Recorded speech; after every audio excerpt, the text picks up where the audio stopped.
All right, Sarah, thank you very much. Well, you were talking about that big storm, and it impacted so many different areas. The Air Zoo, for example, had to save tens of thousands of artifacts when the storm moved through the area and lost some of the collection in storage to water dam. News 8's Kyle Mitchell explains how the museum is recovering 1 year later.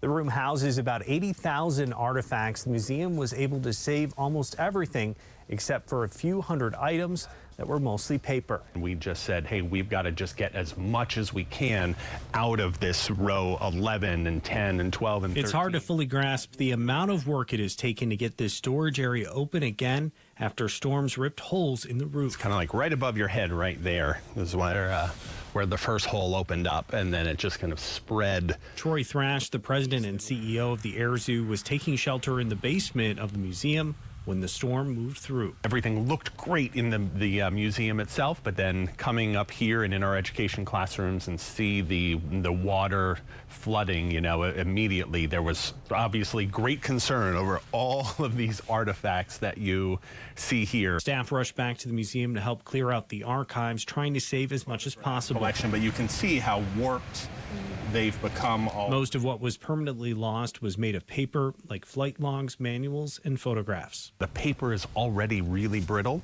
but then it gets soaked, it starts to stick together, and so regrettably that was the biggest loss. But everything in here ultimately had to leave this space. Should be under 2 weeks to get everything out of it. Employees at other local museums came to help, and some of the artifacts went to Prism Specialties, a professional restoration company with locations in Grand Rapids and Livonia. They were cataloging where every single thing was because they wanted to ensure once it all came back that it was going to be back stored properly on the shelves, in the drawers, exactly where it was before. So this is where we do all of our hands-on education work. In addition to repairing the roof, the water flooded into the educational area below where the Air Zoo hosts classroom visits. We had to do a lot of work down there, replacing some flooring, certainly the ceiling tiles, all of that as well. So there was significant work that had to be done. Since the room had to be cleared out, the museum took the opportunity to add a second-level storage area,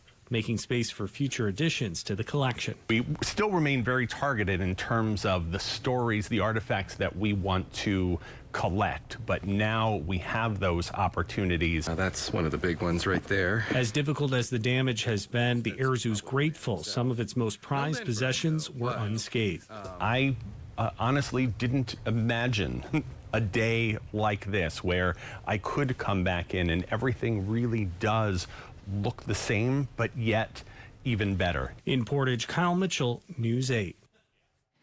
And tonight we'll dive deeper into the significance of this tornado in our Weathering West Michigan special. That's tonight at 7.